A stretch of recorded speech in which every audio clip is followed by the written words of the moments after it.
மயிலாப்பூர் கபாலீஸ்வரர் கோவிலில் நடக்கும் பங்குனி பிரம்மோற்சவ பெருவிழாவில் 63 உற்சவத்தில் மிகவும் சிறப்புடைய விழா பூம்பாவையை உயிர்ப்பித்தல் நிகழ்வாகும்.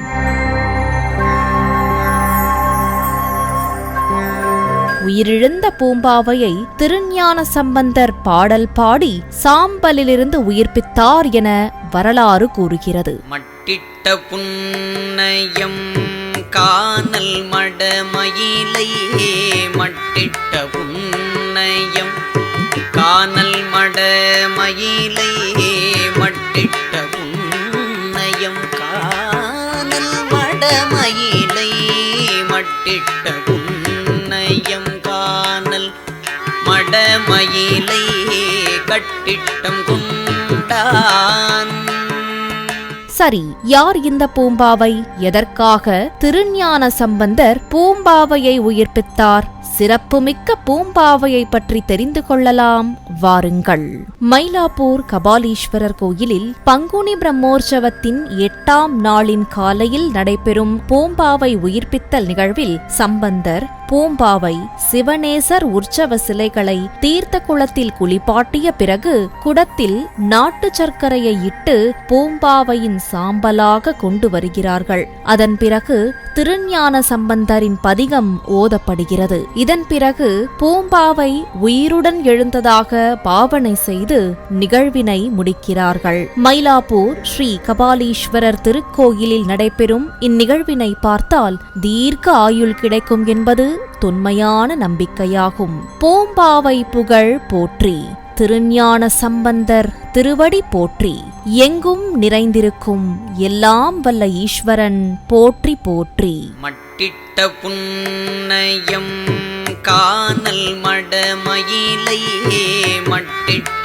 புன்னயம் கானல் மடமயிலை, மட்டிட்ட புன்னயம் கானல் மடமயிலை, மட்டிட்ட புன்னயம் கானல் மடமயிலை கட்டிட்டம் கொண்டான். சங்கம் அமைத்து தமிழை வளர்த்த பாண்டிய நாடாம் தமிழ்நாட்டை 1700 ஆண்டுகளுக்கு முன் நாத்திக கொள்கையை உடைய கடவுள் மறுப்பாளர்களான சமணர்களால் மன்னன் கூன் பாண்டியனால் ஆளப்பட்டது. அப்பாண்டிய தமிழ்நாட்டில் சைவர்கள் திருநீர் பூசத்தடை, சிவசிவ என்று ஈசனின் திருநாமம் சொல்லத்தடை, சிவனடியார்களை கண்டாலே தீட்டு என்ற அளவில் தீண்டாமை கொடுமையை நாத்திக மன்னனின் அரசு அடக்குமுறை செய்தது. அதே சமயம் சோழ பேரரசின் மகளும் பாண்டிமாதேவியுமான மங்கையர்க்கரசியாரும் மந்திரி குலச்சிறையாரும் சைவத்தை பழகினாலும் அரசனுக்கு நல்லது சொல்ல முடியாத சூழ்நிலை நிலவியது. அரசியும் மந்திரியாரும் பராசக்தியிடம் ஞானப்பால் அருந்திய திருஞான சம்பந்தருக்கு பாண்டிய நாட்டின் நிலையை எடுத்துச் சொல்லி நாத்திகத்தை வேறறுத்து சைவத்தை நிலைநாட்ட மதுரைக்கு வாருங்கள் என்று தூது அனுப்பினர்.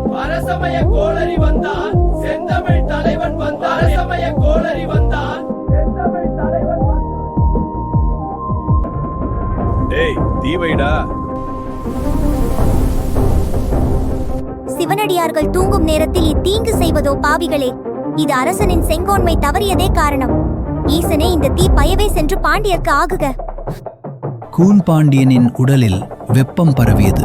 நாத்திகச் சமணர்கள் மந்திரம், மருந்து ஆகியவை செலுத்தியும் காய்ச்சல் நீங்கிய பாடில்லை. மீண்டும் வெப்பம் அதிகரித்தது. மன்னா, சோழ நாட்டிலிருந்து பராசக்தியிடம் ஞாலம்பாலுண்ட பாலகன் மதுரைக்கு வந்துள்ளார். அவர் அழைக்கட்டுமா? சைவநீதியின் மறை சிறுவராகிய பிள்ளையார் இங்கு வந்து அவருடைய அருளால் இந்நோய் நீங்குமானால் உண்மை நிலையினை நிச்சயித்து அறிவேன். இப்பிணியை தீர்த்து வென்றவர் எவரோ அவர் பக்கம் சேர்வேன். வழி இருந்தால் பிள்ளையாரை அழையுங்கள். என்ன தீங்கு நேர்ந்தது இங்கே? ஐயா, சமணர்கள் உங்கள் மடத்திற்கு தீ வைத்தனர். ஆனால் அந்த வெப்பம் எங்கள் மன்னனின் உடலில் பற்றி கொண்டது. அவரை காத்தருள்வீர் ஐயனே. மாதேவியே, என்னை நீ பாலகன் என்று கருதி மிகவும் அஞ்ச வேண்டாம். திரு ஆலவாயான் அரண் நிற்க யானி சமணர்களுக்கு என்றும் எளியேன் அல்லேன். ஐயோ, வெப்பம் கூடுதே. ஐயோ, சற்று தள்ளி நில்லுங்கள். பிள்ளையாரே, நீங்கள் என்னை குணப்படுத்துங்கள். என் சொந்த பந்தங்களே, நான் ஒரு சிவனடியார் என்று உங்களுக்கு தெரியும். பாண்டிய நாட்டில் நாத்திகத்தை வேறறுத்து சனாதன சைவ சமயத்தை நிலைநாட்டிய ஐயர் திருஞான சம்பந்தருக்கே எனது ஒரே மகளான பூம்பாவையையும் எனது அனைத்து செல்வங்களையும் வழங்கப் போகிறேன். சில மாதங்களுக்கு பிறகு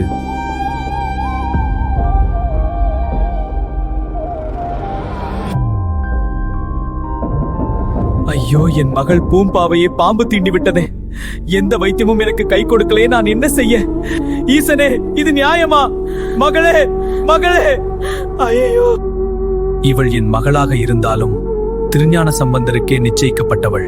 எனவே இவளது பூ உடலை தகனம் செய்து எலும்பையும் சாம்பலையும் கன்னிமாடத்தில் வைக்கிறேன்.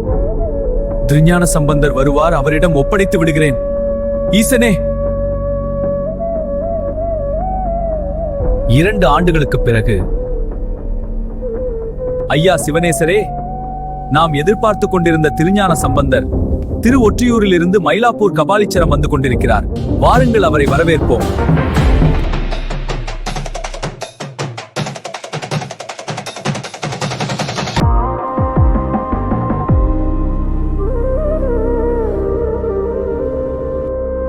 சிவனேச செட்டியாரே, உலகத்தவர்கள் எல்லாம் அறியும்படி உம்முடைய மகளின் எலும்பும் சாம்பலும் நிறைந்த குடத்தை திருக்கோயிலின் கோபுர வாசலின் முன்னால் கொண்டு வருக.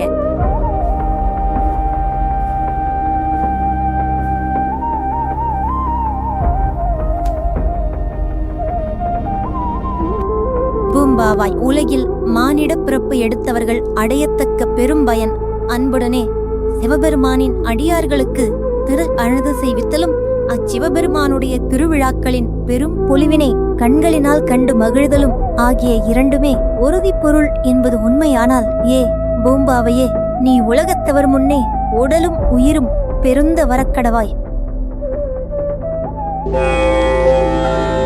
மட்டிட்ட பொன்னயம் காதல் மட மகிழை கட்டிட்டம் கொண்டான் கபாலீச்சரம் அமர்ந்தான். ஒட்டிட்ட பண்பெண் ஒரு திறப்பல் கணத்தார்க்கு அட்டிட்டல் காணாகே ஒதியோ பூம்பாவாய்.